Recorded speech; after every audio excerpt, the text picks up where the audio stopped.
evening. Welcome to your City Commission meeting. Please turn off or silence all cell phones during the meeting. In accordance with the Kansas Open Meetings Act, the meeting can be viewed live on Channel 2 and via Facebook Live. The public is encouraged to view the meeting using one of those options.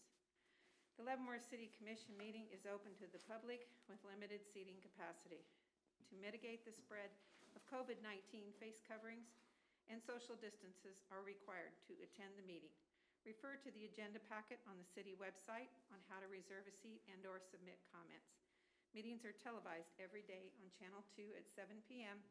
and midnight and available for viewing on YouTube and Facebook Live.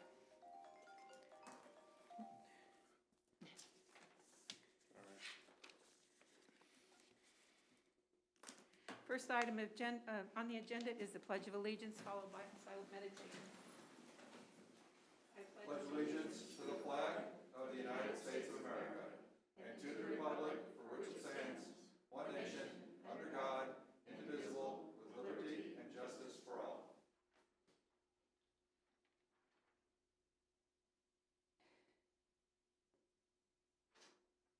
Amen.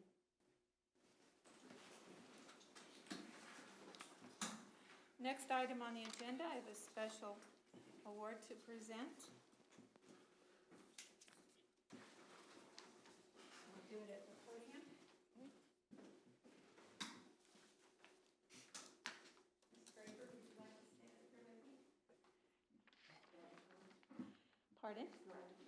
No. I've known Ms. Graber, Pauline Graber, for many, many years. And for some of you, you might remember that her husband actually served as mayor of Leavenworth at one time and was on our commission. But Pauline has served on the Board of Trustees of the Leavenworth Public Library for 34 years. Her first term was in 1975, and her most recent was completed in April 2021. Board president, vice president, or treasurer on many occasions. Her leadership was essential to the planning of library facilities, including the 2009 expansion that created new meeting rooms and space dedicated to serving young adults.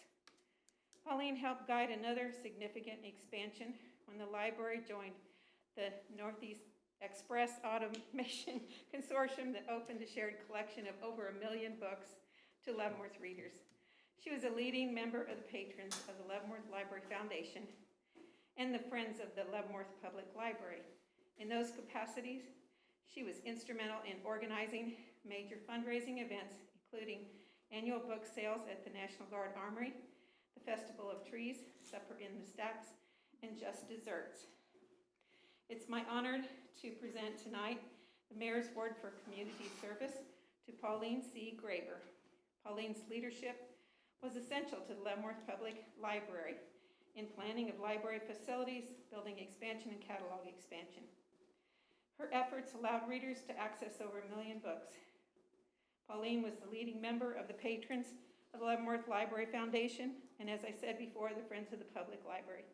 She was instrumental in numerous fundraising events, showing her dedication to the Leavenworth Public Library Board of Trustees. Pauline.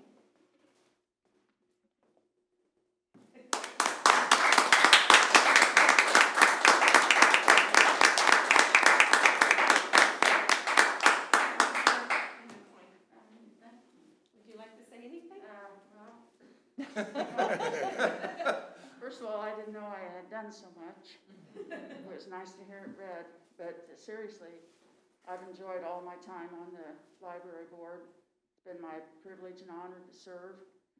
As I think all of you know, we have a top-notch library and we have an excellent staff that runs the library, so I encourage you all to use it as much as you can. And once again, thank you for this. I really appreciate it.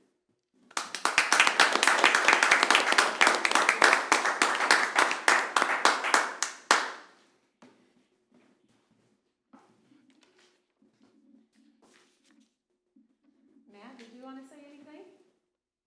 Are we good? You want to say something? Paul would say. Matt is the director of the Leavenworth Library. You want to say? Exactly. But I've been in this business for many years. Paul Pauline is one of the most excellent board members I've ever had the pleasure of working with. She's so dedicated, she's so competent, she's an active library user. So she really does have her fingers on the pulse of what's going on in the community, what's going on at the library, and having somebody like that to help me as I got started, guide me through the community, help me meet people and understand the way things worked around Leavenworth was invaluable. And I really appreciate all her years of service, even the ones that I didn't get to enjoy. But she's really great. Thank you.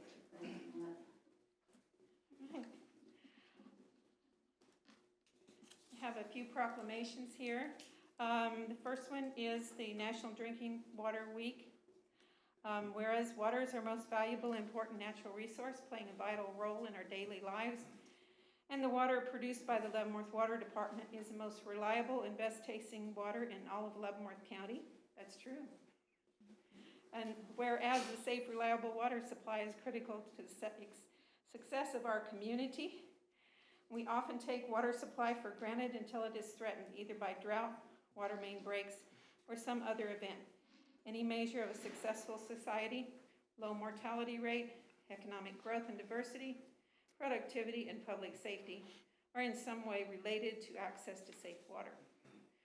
And whereas we are all stewards of the water supply and infrastructure upon which future generations depend, now therefore I, Nancy Bowder, Mayor of the City of Leavenworth, hereby proclaim May 2 through 8, 2021 as National Drinking Water Week. Thank you. I don't believe anybody's here to accept this, but thank you very much.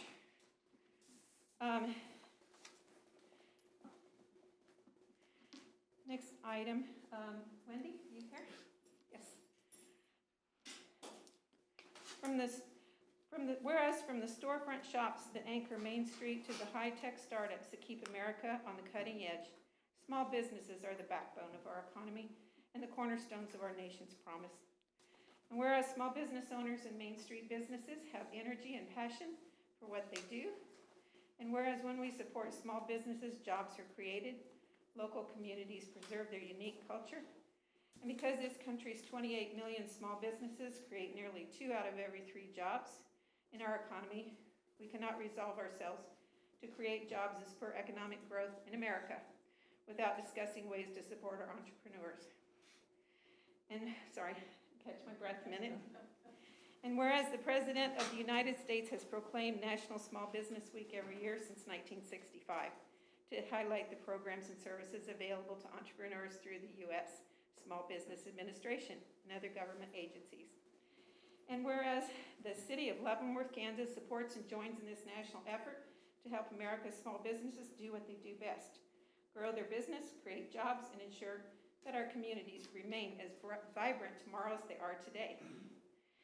And whereas the Leavenworth Main Street program has been in existence since 1995, personally supporting and growing downtown small businesses and entrepreneurs within the community, and specifically within the 28 blocks of our first city of Kansas. Now therefore I, Nancy Bowder, Mayor of City of Leavenworth, hereby proclaim May 2 through 8, 2021, National Small Business Week. Wendy Scheid with Main Street, would you? Thank you.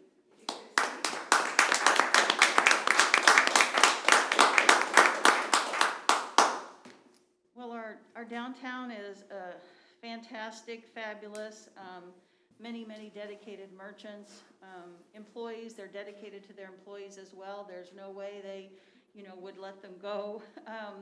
Great service and professional businesses. So it's a full service downtown. It's nice to work with folks. They're looking for buildings, and we can't always satisfy that. So we're working on that. We stay on that pulse all the time. New businesses are coming in, so that's good. So all in all, it even during COVID and all that people have been through, they're dedicated to their businesses, and we hopefully provide them the resources they need to be successful. So thank you very much. It's greatly appreciated.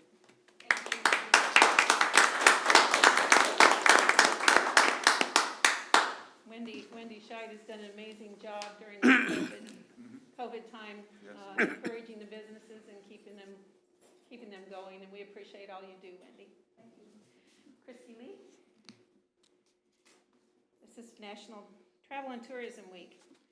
Whereas travel to and within Kansas provides a significant economic benefit for the state, with 36.5 million visitors to Kansas in 2019, spending $7.3 billion.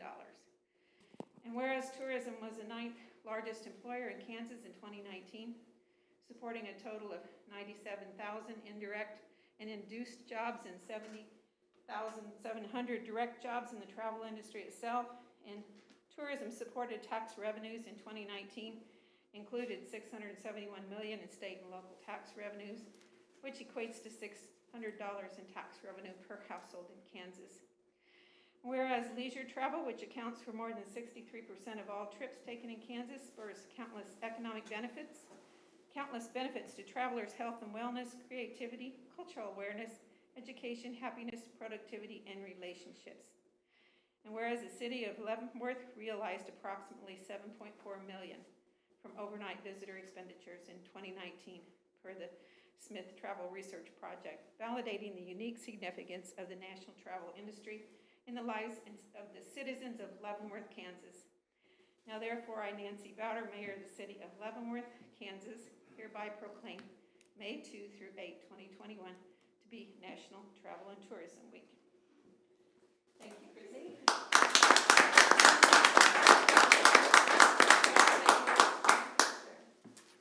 Thank you very much, Mayor Bowder, Commissioners. Always a pleasure, and we always look forward to this event this week every year where the tourism industry gathers together and promotes the power of travel. So this year we've got an event scheduled for the farmers market again on May 8th from 7 in the morning until noon. We'll be out there passing out information on Leavenworth and that, so if you can, come on down to the farmers market on May 8th, and we'll see you there, and thank you very much for the proclamation.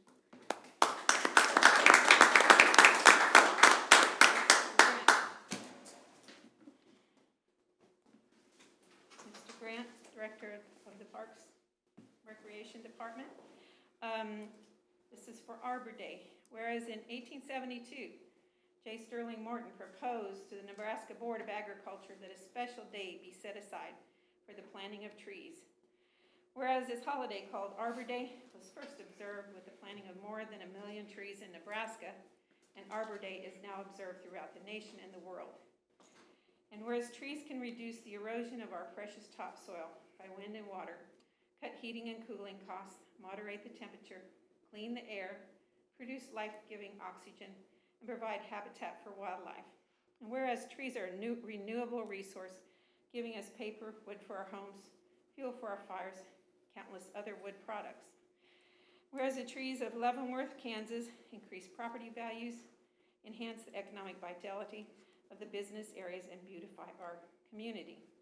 Now therefore, I, Nancy Bowder, Mayor of the city of Leavenworth, Kansas, hereby proclaim April 30, 2021 to be Arbor Day.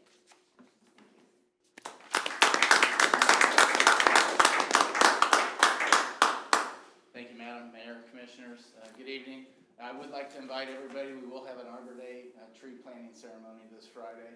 It will be at Cody Park at 10 a.m. We'll be planting a memorial tree in honor of Tom Dawson, a former city attorney, and also many years ago he was also on the Parks and Rec Board.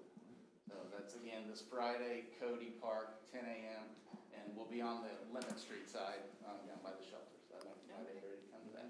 Okay, Mr. Grant, you're also a certified arborist, are you not? that's correct. Yes. You're the only one in the city, on city staff. Now we have David Summerlin with the Parks and Rec. Okay. And Brian Bailey also with the Parks are both certified arborists. Okay, well, thank you. Yes, you bet.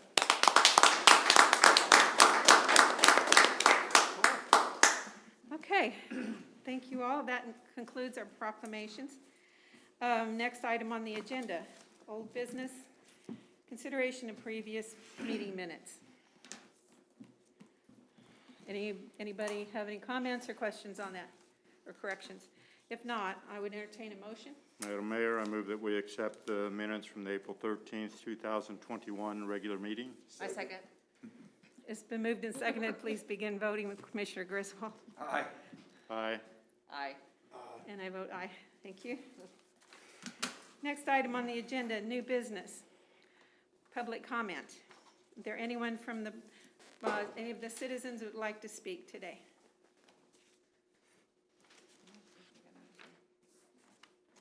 Okay. You're not one of the citizens. No. Okay. But you can speak. Yeah, you'll be able to speak. Hearing none, we'll move on. First general item is 2021 general obligation bonds and temporary note proceedings. City Clerk Carla Williamson will start with this item.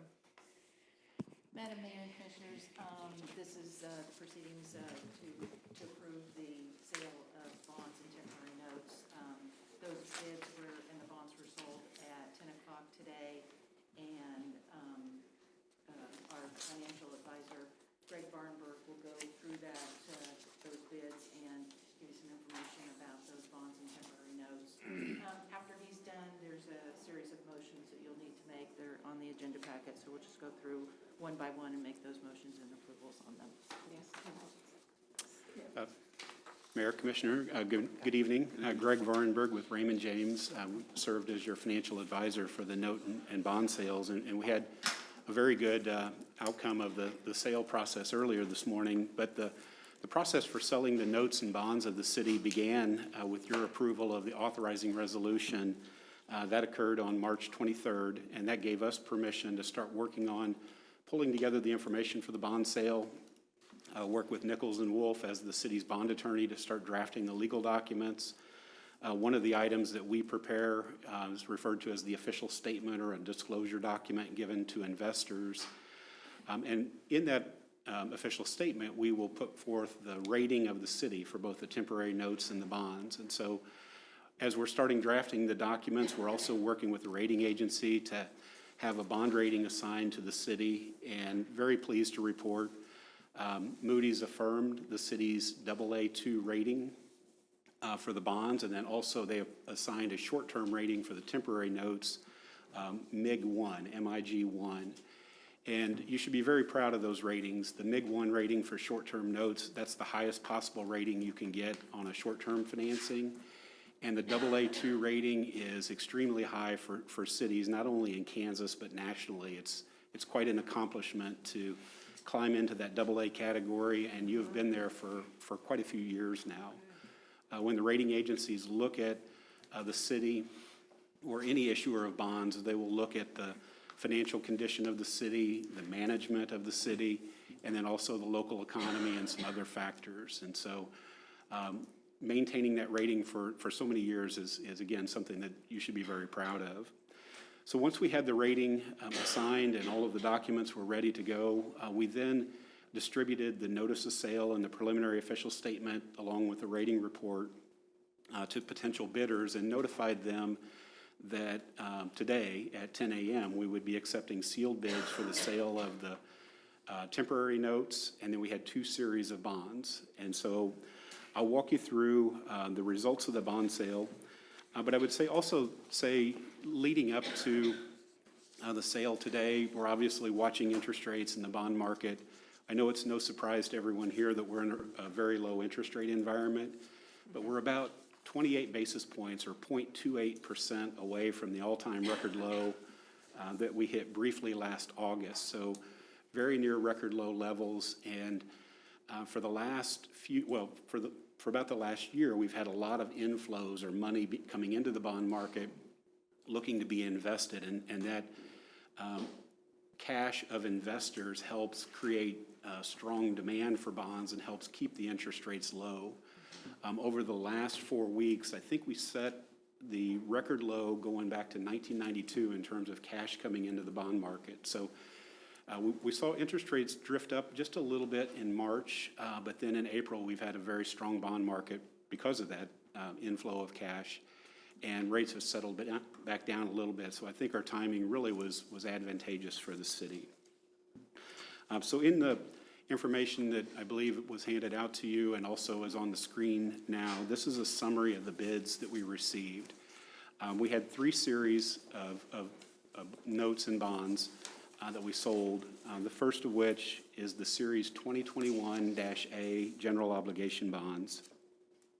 And the 2021-A bonds are being issued to pay off temporary notes, 2018, 19, and 20 temporary notes that paid for improvement projects in the city, the largest of which being the Thornton Street improvements and then also some paving projects.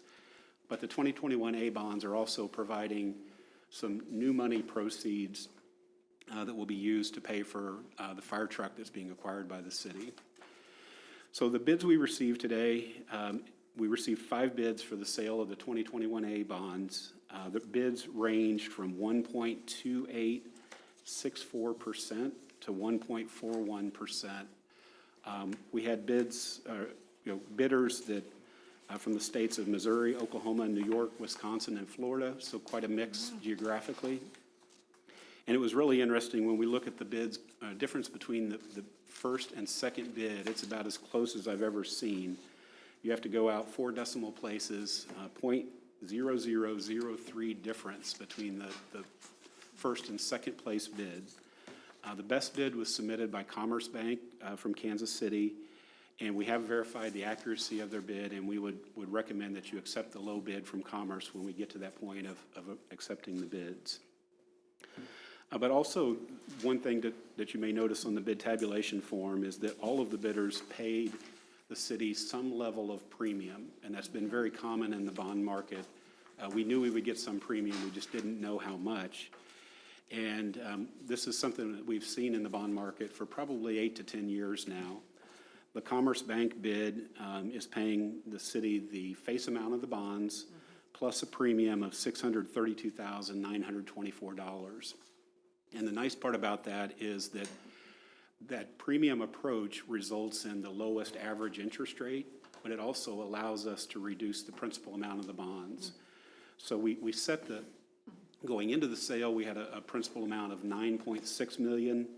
Once we had the premium from Commerce Bank of $600,000, then we were able to lower the principal amount to $9,035,000. And that will be reflected in the legal documents that are presented for your consideration this evening. So the next series of bonds that we were selling is the 2021-B bonds. And this is a refinancing of 2 outstanding series of bonds for the city, the 2013A and the 2016A bonds. As we started working on this sale, we knew that we were in a low interest rate environment. We looked at all of your outstanding bonds to see if there was any opportunity to capture a savings. And the 2013 and 2016 bonds appeared to be good candidates for refinancing. When we started working on this issue, we'd estimated the savings at about $132,000, and we were expecting an average rate of about 1.01%. When we received the bids today, the interest rates were better than expected. We ended up with the best bid from Robert W. Baird at an interest rate of 0.74%. That allowed the savings to be higher than we had originally estimated, and so the final savings to the city is $157,814. And again, similar to the 2021 A bonds, Robert Baird had bid a premium of $428,000, and that allowed us to reduce the estimated size of the issue down to $2,935,000, slightly less than what we had sized it at going into the sale.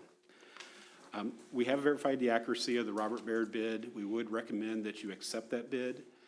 The one thing that I would mention is that we require the bidders to post a good faith deposit, only the winning bidder after the sale.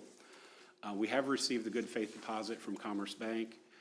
Robert Baird ran into some difficulty this afternoon getting the wire transfer out. The wire transfer is scheduled to arrive first thing tomorrow, and have no concerns that you will receive it. But when you get to the point of accepting the low bid, I would suggest that that's accepted subject to the delivery of their good faith deposit tomorrow morning. And that good faith deposit amount is $66,200. And the last series that we sold today was the temporary notes. As you may recall from prior years, the city has issued temporary notes to pay for paving projects in the city, and then when the paving projects are complete, it's rolled into a bond issue the next year. The temporary notes that are being issued this year, $1.4 million in principal. We received 3 bids. The best bid was submitted by Central States Capital Markets at an average rate of 0.34%. And for planning purposes going into the sale, we were using an estimate of about 0.9%, so quite a bit better than what we had estimated. And so we ended up, as you can see, better interest rates, better outcome on all three bids for the bonds and notes. And even the premium that was paid into the city allows us to reduce your principal amount of outstanding indebtedness. So very good outcome on all three. And the actions that you would take this evening, I know they're spelled out on your agenda. There's several steps: adopting resolutions and ordinances for the bonds and notes, and then the acceptance of the bids. So with that, I'll stop and be happy to answer any questions. Any questions? I have a question. Yes, sir. In terms of the interest payments, because I think we're focused on the principal amounts for, and I don't, in terms of the motions that we're gonna make, but interest payments are made a couple times a year.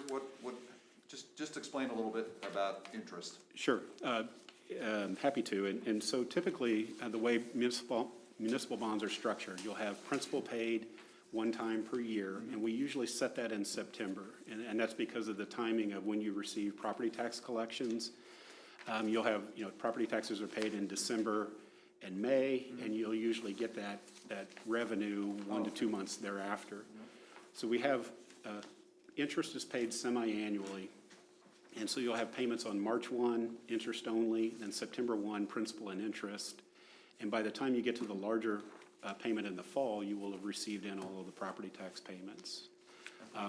The bond issue, and I failed to mention this, it is set up with a 15-year repayment, and then the Series B bonds, the refinancing, that issue has payments out for 11 years, which the bonds we're refinancing had their final payment in 11 years. So we're not extending the refinancing, but that's the repayment schedule for both of those series, with principal being paid September 1 on each of those. Thank you. That's very, very illuminating. And one other question, obviously very low and attractive low interest rates, function of the current bond market and our economy and everything. But does the city's financial management record and history play into that somewhat? In terms of the firms that bid for the bonds? Yeah, absolutely. And not only this year, but in prior years. I mean, you've always had very good bidder support for your issues. Okay. And I think it's because you've just had that stable, steady, very high bond rating for so many years. Okay. I mean, it's a difference. I've been working with the city for probably 20 years plus now, and it's just always been that way, and we've never had a problem with getting bidders to participate in your sale. And the participation that we had today, we usually expect 3 to 5 bids, and you can see it's right in line with what we've been receiving. Thank you. Appreciate it. Okay, any other questions? If not, we'll move on to motions. There are several motions here you have in your packet. Okay. Would someone like to make? Yeah, you want me to just go down the line? One at a time? Okay. Right, is that correct? Is that right? One, yes. We could share Okay, yeah. the motions too. Right, no, it doesn't, yeah. Okay, move to accept the proposal from Central States Capital Markets for temporary notes, Series A 2021 as presented. Second? No second? Second. Oh, okay. I thought you said second. Is there a second? Yeah. I've been saying there's a second. Yeah, I know. You can second. Okay. Thank you. Good to know. Okay, please begin voting, Commissioner Wilson. Aye. Aye. Aye. And I vote aye. Next item, Madam Mayor, I said we move to adopt Resolution B 2281, issuance of temporary note Series A 2021. is there a second? I second. It's been moved and seconded. Please begin voting, Commissioner Griswold. Aye. Aye. Aye. Aye. And I vote aye. Next item on the agenda, or next item to vote on? I'll move to accept the proposals from Commerce Bank for the 2021-A general obligation bonds as presented. Is there a second? Second. It's been moved and seconded. Please begin voting. Commissioner Wilson? Aye. Aye. Aye. Aye. And I vote aye. Next item. Is there a motion? I'll go ahead and move to adopt Resolution B, 2282, issuance of general bond series 2021-A. Is there a second? I second. It's been moved and seconded. Please begin voting. Commissioner Wilson? Aye. Aye. Aye. Aye. And I vote aye. Okay, next item. Madam Mayor, I move to accept the proposals from Robert W. Baird and Company for 2021-B general obligation refunding bonds as presented, subject to receipt of a good faith deposit of $66,200 by tomorrow at noon. That's a good point. Correct. Second. Okay, it's been moved and seconded. Please begin voting. Commissioner Wilson? Aye. Aye. Aye. Aye. And I vote aye. Last item.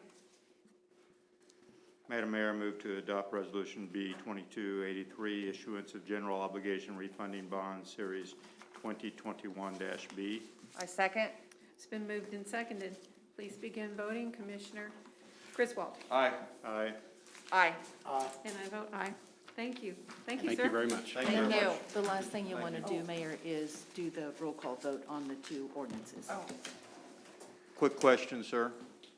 If Robert Baird, for Oh, some sorry. reason, doesn't come through by noon tomorrow, what, or maybe Ms. Williamson? We'll have, kind of goes to the next. Then we would circle back with the city and find out what your preferred action would be, but I think it's. Well, I'm sure it is, but if a glitch happens, if they don't have it by noon, this thing is null and void. Correct. Okay. Yes, subject to the way the motion was presented and approved, their bid is conditioned upon receipt of that good faith by noon. And if for some reason we don't receive that, then we'll obviously report that to the city. Their bid at that point has not been accepted, and then we can look at, do we go back and take the second best bidder, which was very, very close to Robert Baird, or would you want to go through this process again and reopen it up for additional bids to come in? But you see it that should be no problem having it by noon tomorrow. It should be no problem at all, and I'm not sure exactly what led to it, but they said their wire transfer department had a problem getting the wire out this afternoon. I've worked with Robert Baird for quite a few years, and we've never had a problem like this before, so I think it was unusual. I had several people calling me from Baird's apologizing, saying don't get it first thing in the morning. So, Okay. Thank you. Sir. thank you. Thank you. Items H and I call for a roll call vote. Item H, second consideration ordinance 8160, general obligation bonds, Series 2021-A. Aye. Aye. Aye. Aye. And next item is second consideration ordinance 8161, general obligation refunding bonds, Series 2021-B. Roll call vote. Oh, aye. Aye. Aye. Aye. And I vote aye. Is that it, Carla? That's Are we it. good? Okay. Next item, thank you so much for all of this.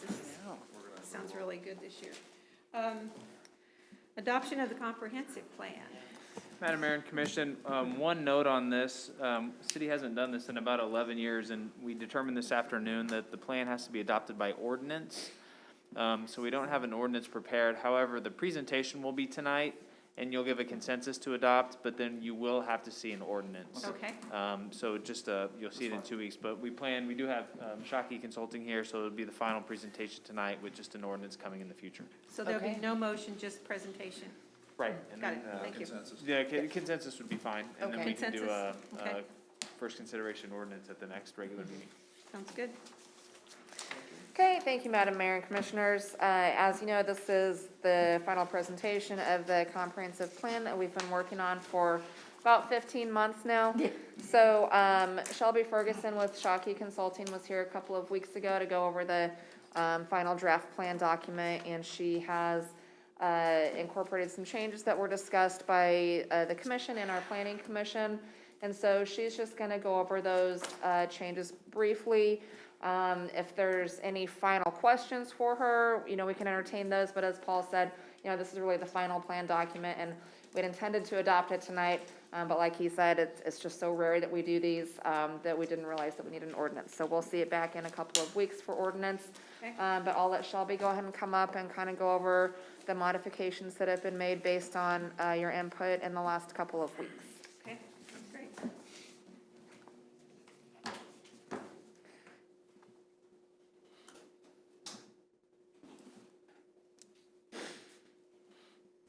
Good evening. Good evening. Thank you for having me back, Madam Mayor and Commissioners. I do have a brief presentation on, if wanted, but otherwise I can just walk you through the updates that were provided before you in the plan this evening, so. Would it be easy to hook it up? Would be a problem to hook this up? Flash drive? Okay. For the public. It would be nice to see it, I think. For everyone to see it.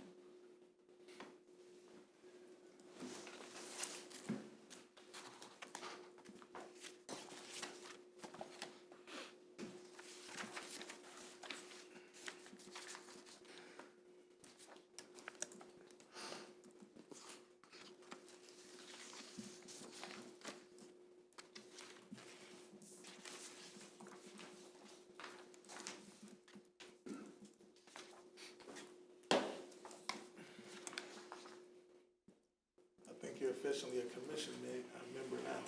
Oh, yeah?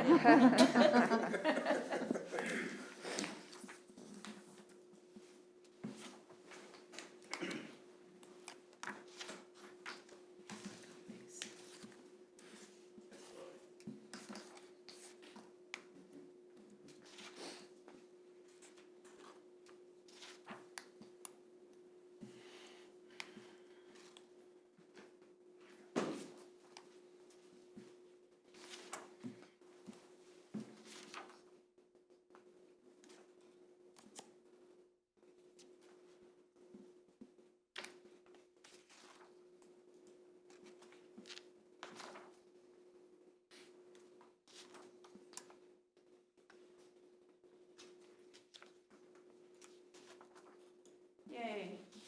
Okay. Okay.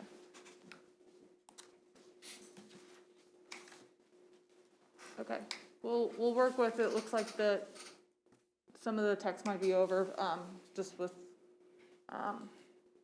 variation between fonts available on the computer and whatnot, but, so bear with me on that, but just, as Julie mentioned, we've been working on this for the last 15 months or so, and so this evening we're here to, as mentioned, we were here to adopt, but we'll go for consensus this evening, and then in a couple of weeks go for adoption of first reading ordinance. But I'll just give you a quick overview of the framework, and then just also those things that we discussed the last meeting on April 6th, and just what we have done since then. Next slide. So the process, how did we get here? Next slide. Just a quick reminder, we went through those 5 phases since the beginning of February of 2020 and bringing us to now April 2021 for adoption. Those phases included discovery, engagement, writing of the plan, and then here for adoption and implementation. Next slide, please. So throughout that, we engaged multiple different stakeholders. We engaged with yourselves and the Planning Commission through joint workshops. Within that, we kicked off with a kickoff meeting with you all, and then also those one-on-one interview sessions that we did just to really get an understanding of the community from your eyes and perspective. And then we went through those workshops and established the vision and the goals and refined the goals and strategies and local actions. Then we reviewed that the draft plan, and then tonight, the review of the final plan. We also, throughout the process, engaged a stakeholder group, our focus group, 4 times, virtually and in person. They helped us identify really the framework for the plan through strengths, weaknesses, opportunities, and threats. Really looking at what the trends are nationally and locally and prioritizing those. And then also just drafting those goals and strategies that we've worked through over the last few months. And then with the community, we actively engaged them online with an online forum through leavenworth2030.com, and then also 2 virtual public meetings that were, as I said, virtual. Next slide. And then we also had other engagement methods, the online platform, the kiosks that were out throughout the community, yard signs, conversation kits, all of those we've discussed at links prior, so I won't spend time on those, but those are just a few of the things that we did to make sure that we were getting information out continually to your community. Next slide. So then just looking at the statistics of that Leavenworth 2030 site, we had over 1,500 site visits, and throughout the time that it was available from October to January, we had 145 individuals and participants who were engaged throughout participating in those online activities. Next slide. And so through our engagement with the community and also the workshops and the focus group, the engagement themes that we established were that many people wanted to see. These were the top 5 that we gained from our engagement and feedback, is to establish community neighborhoods that are attractive, diverse, and offer affordable housing options, provide attractive community spaces, corridors, and increase programming options, increase activities for all ages, especially youth and families, enhance public transportation, attain and maintain quality road infrastructure, and improve community appearance, and ensure services and funding for all, specifically for aging, mental, and physical needs. Next slide. And so from those themes, we really started to look at those goals and strategies and how do we really focus on those themes throughout the plan. And so the framework, just the framework of the comprehensive plan, next slide. This is just made up of the vision, the goals, the strategies, those policy statements. And so this is just our roadmap that we've gone through the entire process and those milestones that we've hit along the way. Next slide.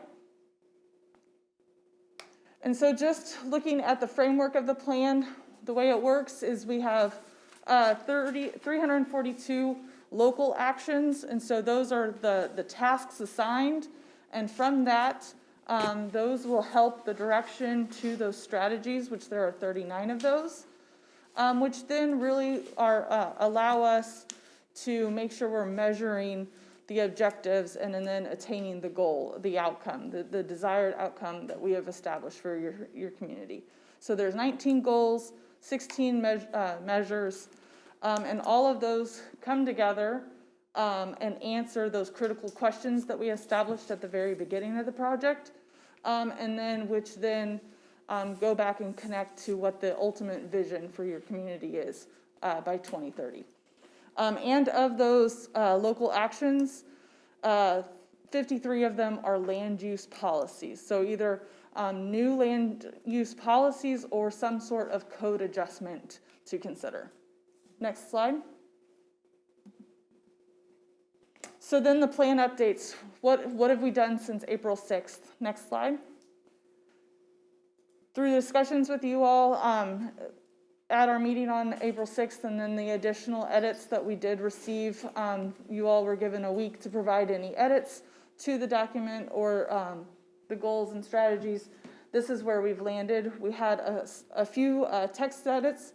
So what we have here is in Chapter 1, Goal 1, there was just the addition of the word historic. So anything that is red and underlined is just the addition and refinement of that text. So, and then anything that is crossed out has been omitted since prior to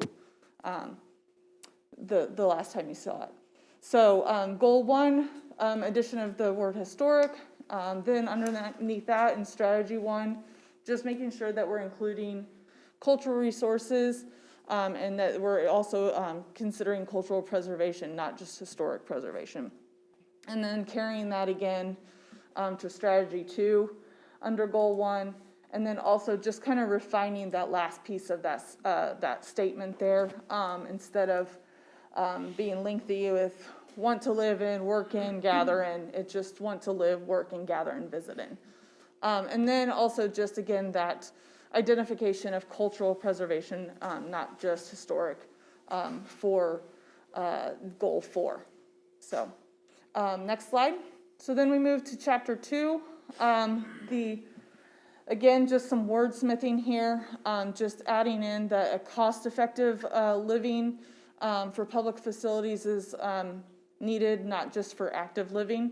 And then again, looking at that cultural piece, not just historic preservation for Goal 1 in community appearance. And then within the chapter, there were just a few typos and misspellings that we cleaned up. So you would see that throughout the document also. Next slide.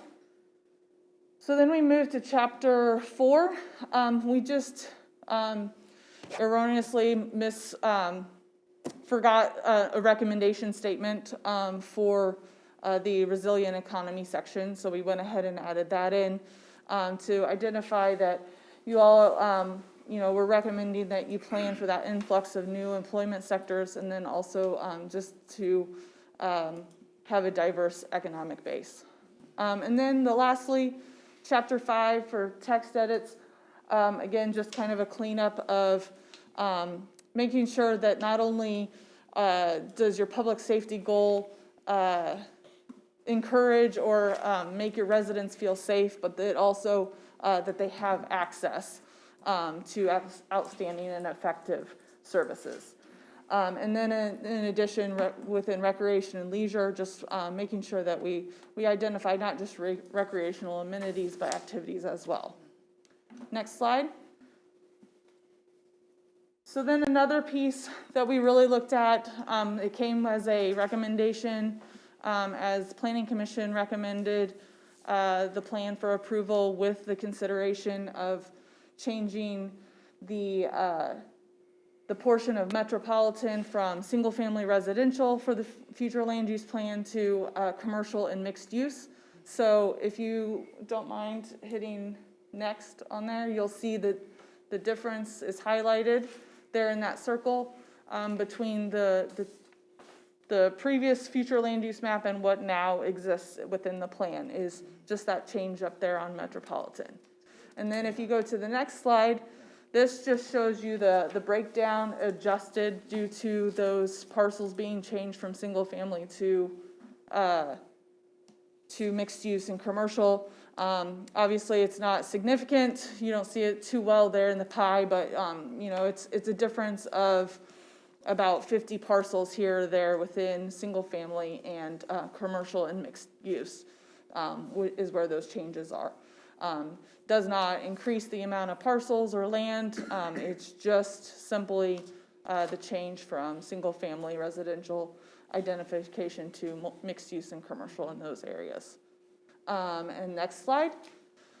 So with that, we would then this evening ask for your next steps to be to adopt, implement, and then just move forward and build excitement for Leavenworth's future with your 2030 plan. So with that, I'll open it up for if you have any questions for me. Any questions, comments? No comment. First of all, I think the Team Shockey did a great job, particularly in terms of the stakeholders and just it being a very collegial and collaborative process. So thank you to Team Shockey. And I did want to point out and just comment on the focus group. Those individuals really did a great job, and I won't read their names off, but they really made a great contribution to the work over the 15 or 16 months that this study was going on, and I do appreciate them, their time and effort and talent being part of this comprehensive plan. And the only other thing I think I would like to say, Ms. Ferguson, can you just talk a little bit about the vision? Because we did spend some time on the vision, just in terms of the timing of that. You know, I know this has been going on for 15 or 16 months, but I do think we came up with a very, very good vision statement, and it's on one page. Yes, and I think it's very, very good, but could you just talk a little bit about that? Sure. So as mentioned, it is right there on page 12 of the plan.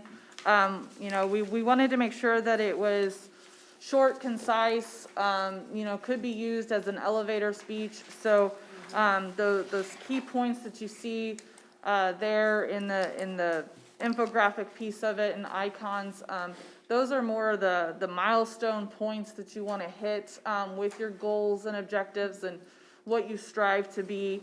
But overall, the sentiment of the vision is that the people of Leavenworth want to continue to stay here. They want to live, work, and stay here. They have a value for the Leavenworth's unique history, the preservation, the culture. That's something that we heard continually from you all, and also the focus group, and then as well as from the community. I really feel like even though we established the vision at the very beginning, everything that we heard throughout the process really holds true to what your citizens want to see for the future of Leavenworth in 2030 and beyond, and where they'd like to go. And ultimately, just that you all are that unified and committed and valued community where everyone, again, wants to live, work, and stay. So Thank you. Thank you. It's a very concise vision too. I think that served us well. Thank you.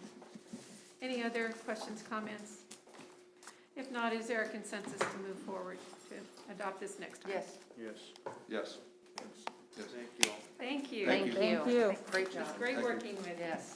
Very nice working with you all. Thank you. Okay, next item on the agenda is mayor's appointments. I got a bunch of them today. I move to reappoint to the Board of Zoning Appeals, Richard Gervasini and Kathy Kim to terms ending May 1, 2024. To appoint to the Building Code Board of Appeals, Keith Kohler, to a term ending May 1, 2026. To reappoint to the City Planning Commission, Michael Burke and Claude Wydauer to terms ending May 1, 2024. And to appoint Wesley Henning to a term ending May 1, 2024. Appoint to the Electrical Board of Appeals, Bill Corbett Sr., to a term ending May 1, 2026. To appoint to the Library Board, Aaron Sack and Patricia Barnhart, to terms ending April 30, 2025. To appoint to the Mechanical Boards of Appeals, Stephen Wagoner, to a term ending May 1, 2026. And to reappoint to the Plumbing Board of Appeals, Joey Denny, to a term ending May 1, 2026. Do I have a second? Second. It's been moved and seconded.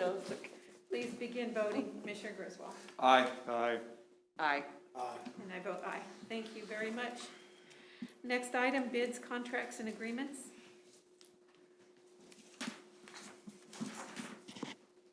Consider sole source bid for the 2021 pressure pavement program. This would be Brian Fauster, Public Works Okay. Director. Thank you. Thank you, Madam Mayor and Commission.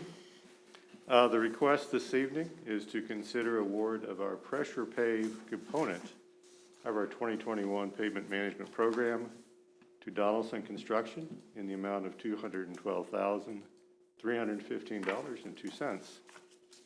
In February, the City Commission approved a design contract with Affinis for our 2021 pavement management program. And that program includes a mill and overlay, granite seal, and pressure pave. Do we have the map?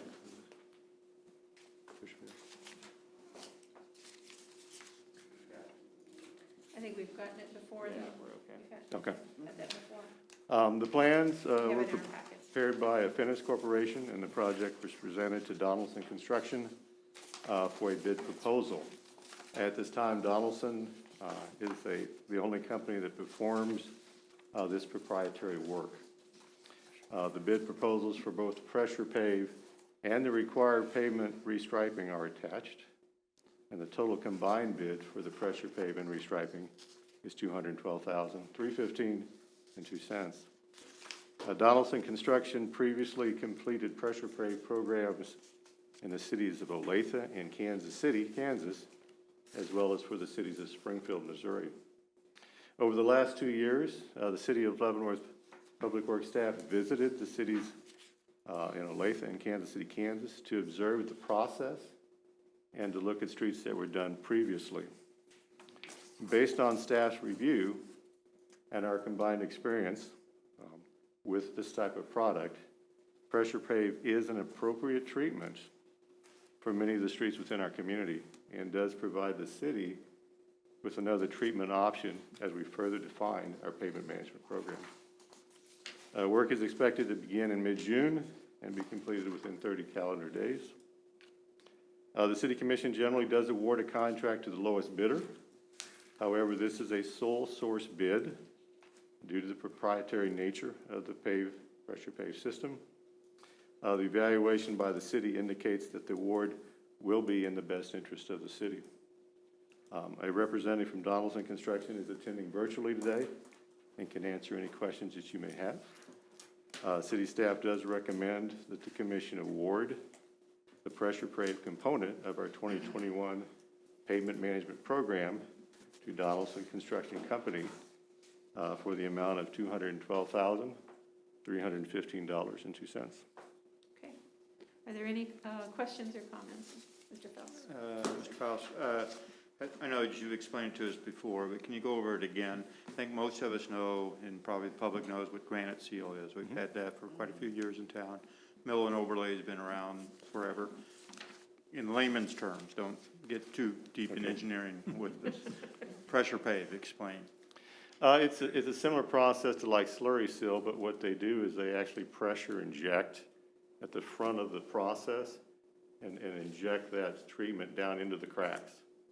And so that's really important. I mean, that you fill the cracks and those types of defects in the street. And so it's kind of a two-part process. They pull through and inject in, and then they cover the road with a slurry seal. So you have the crack sealed, and you provide a good driving surface. Okay. And it'll be a smoother surface than a granite seal.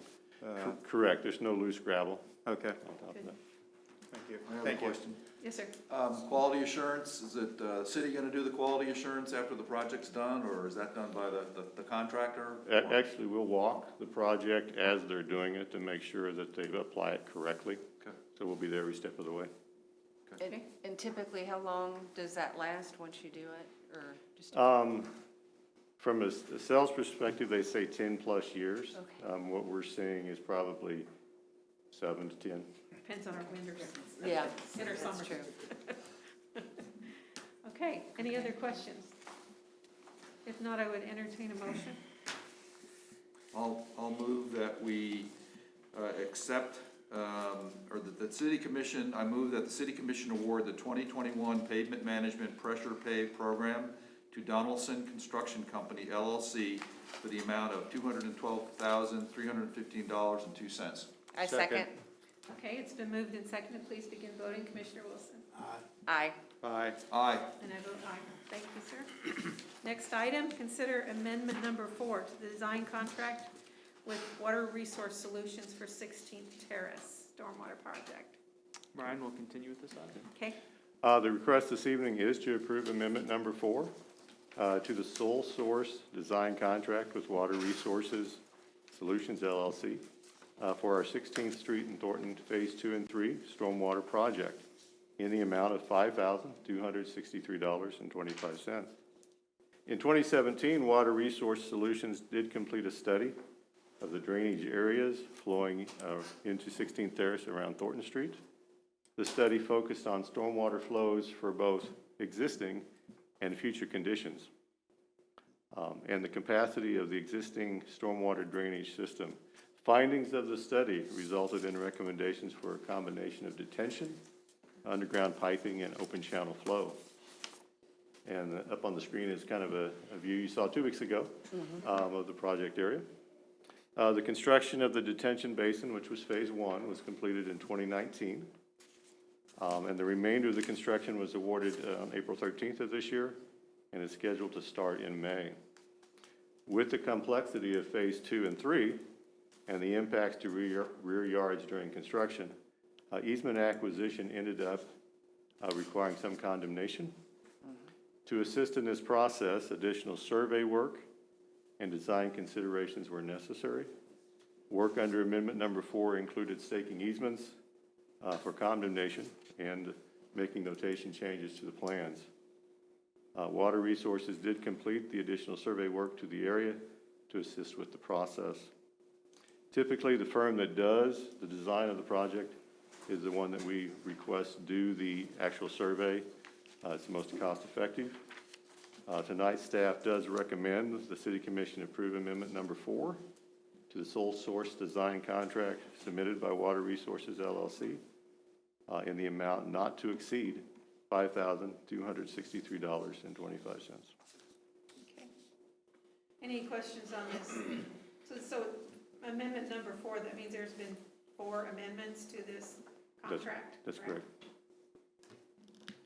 And we do envision this being the The The last? Thank you. Envision it being in the Fourth Amendment. This is it. I had a question that's not, super important, but in terms of the phases, I thought, we did the construction of the detention basin, I remember that. But I thought there was, got the thing down, but, that there was some, equipment between 2 of the houses, if you put up that, map, and I thought we did a little bit of phase 2, and that what we're doing this year is phase 3. Like I said, it's not super important, but that was my kind of understanding, a year ago, but. Right. When we did the detention, then we followed that up with some improvements downstream of the detention, Okay. and then for an inlet across the street. Yep. And now phase 2 and 3 are actually continuing that downward, so yeah. That's fine. Yeah, I just remember the inlet work. I remember seeing that equipment between the 2 houses and everything, and so. Okay, that's, you answered my question. Thank you. Okay, any other questions? If not, I'll entertain a motion.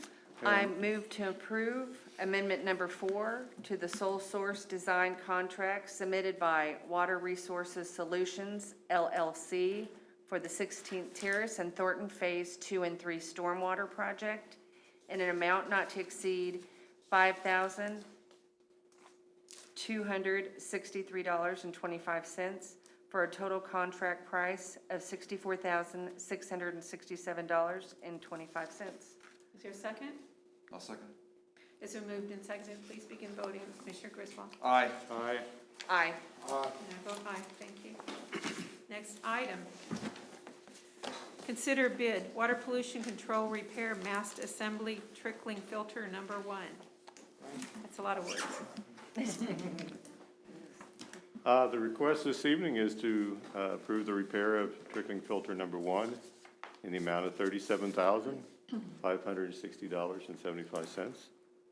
Our wastewater treatment plant was originally constructed with 2 trickling filters in the early 1970s, and a 3rd filter was added in 2008. Trickling filters are used to facilitate the removal of nutrients by promoting algae growth on the media filter.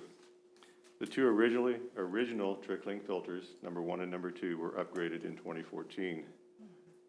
During routine inspection in February of this year, trickling filter number 1 was found to not be turning. At the time of the failure, C&B equipment was in the process of repairing filter number 3, and they had all the needed lifting equipment on site to go ahead and remove the mass from filter number 1. C&B crews performed a detailed inspection and found pitting of the aluminum mast due to contact with the wastewater. This pitting and corresponding metal fatigue caused the mast arm to fail. C&B's repair recommendation upon conclusion of the inspection are as follows: to remove the current support beam and weld larger support beams in place, manufacture a new bronze ring and install a new roller bearing and ring seals, and epoxy coat the aluminum mast that is exposed to the water. And you may remember in late 2020, trickling filter number 3 experienced the same type of failure. And in January of this year, we were before you asking for a repair, basically the identical repair. C&B equipment has performed this type of repair at our plant and other wastewater plants. They do have the parts at their facility and are able to manufacture parts as needed. The entire cost for the repair, including installation and startup, is $37,560.75. Staff did, as back in January, we did look at replacing with stainless steel components. The cost of the mast, along with installation, varies anywhere from around $98,000 to over $120,000.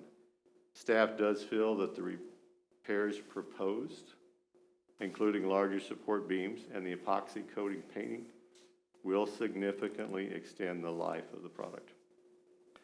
From a regulatory perspective, it is important to keep key components in operation to help avoid unnecessary stress on the plant, and which can impact our ability to meet our KDHE permit limits.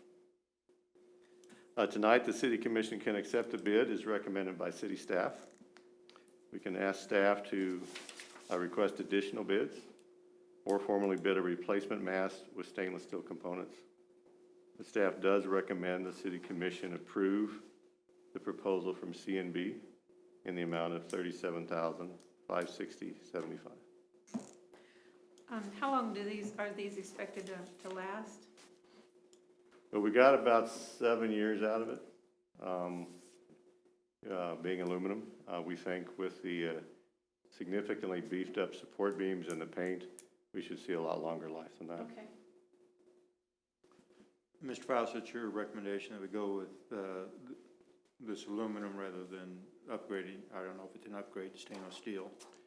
That is correct. That's our recommendation, to go with the aluminum, but repair what we have. Because the cost effectiveness, as well as you can get it done sooner, or what are the reasons? We'd have it done significantly quicker. Yeah, if they do the repairs, it'll be about 4 weeks, and I think to get the stainless steel mast, it's probably gonna be several months.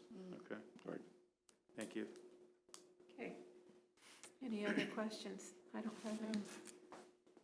Do I entertain a motion? Yes, we need a motion. I move that the city commission approve the repair proposal from C&B Equipment in an amount not to exceed $37,560.75. Funds are available on the sewer WPC fund. Second. It's been moved and seconded. Please begin voting. Commissioner Wilson? Aye. Aye. Aye. And I vote aye. Thank you. Thanks. Yeah. Thank you both. Mr. Faust? Hang on after the meeting real quick. Nothing about the meeting. Never. Okay. Next item on the agenda is consent agenda. I move to approve the claims for April 10th, 2021 through April 23rd, 2021 in the amount of $609,452.88. Net amount for payroll number 8, effective April 23rd, 2021 in the amount of $335,397.36. Includes police and fire pension in the amount of $8,804.19. Second. Been moved and seconded. Please begin voting. Commissioner Griswold? Aye. Aye. Aye. And I vote aye. Thank you, sir. Next, that's the end of our agenda for tonight. Mr. Kramer, do you have anything to add? Yeah, just a couple of quick notes. Our Parks Department noted today that we have crossed 4,000 pool passes that have been issued for the free summer pool season. So that leads me into my next one. We need concession workers. So it's a great summer job. Find that information on the city's website. We have some openings for some parks temporary labor and also concession workers at the pool and a couple other positions throughout the city. And then note that spring sports starts on Monday next week. So that's baseball and softball. So we're more than happy that we were able to get those programs back up and running. We had record turnout in many of the ages, and overall just great. We're still getting reservations daily that are coming in, so really excited about our spring sports season. It's Did great. the adult citizens come through as far as the Yes, coaches we for have the enough softball? coaches. Our police chief stepped up, even though his children are well past the age, and he's got a team, and so we're able to get enough coaches. So thanks to the community for stepping up on that. Thank you. It's so good to see kids out playing again. Okay. Mr. Griswold, do you have anything? I'm just gonna give a quick update on the Leavenworth County Health Department update, which they put out weekly on Monday, and the latest one is yesterday, April 26th. So the community test percent positive is down to 1.92%, which is really great. And that's a reduction of about 0.70% from the 19th of April's report. And then the number of cases reported per day, 14-day moving average, that's down to 1.93 cases per day, which is a decrease of 1 case per day from the report of April 19th, which is also good.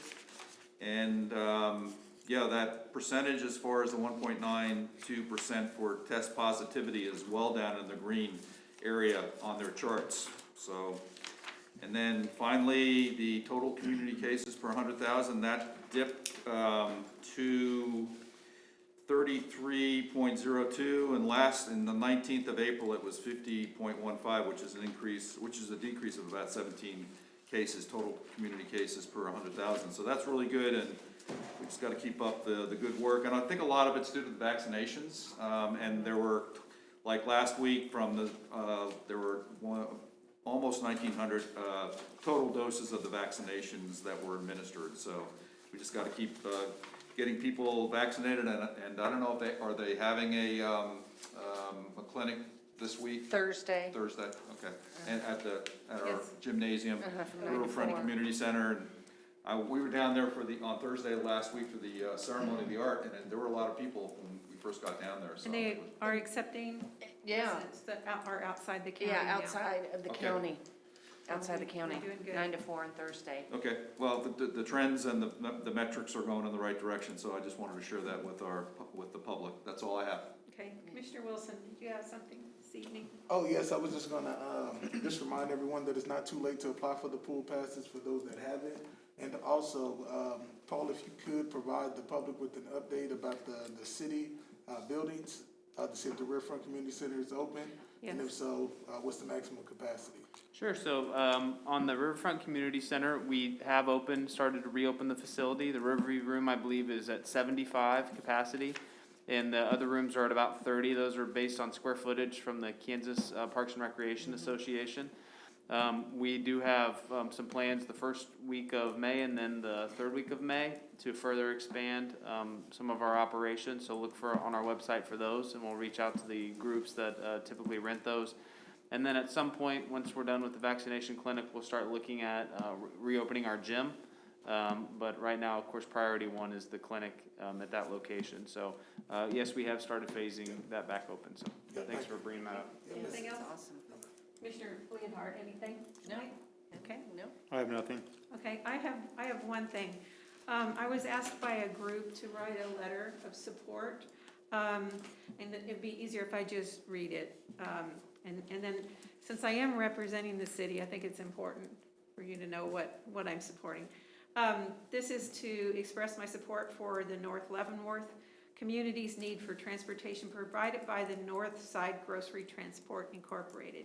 This is a group that was made up of some of our agencies and some of our community people who have been providing their own cars for transportation to and from the grocery stores in our community and for picking up things too.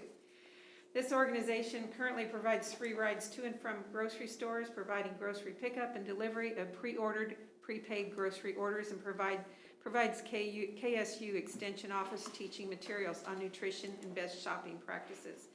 The area served has an average percentage of slightly more than 20% of the people at or below the federal poverty level.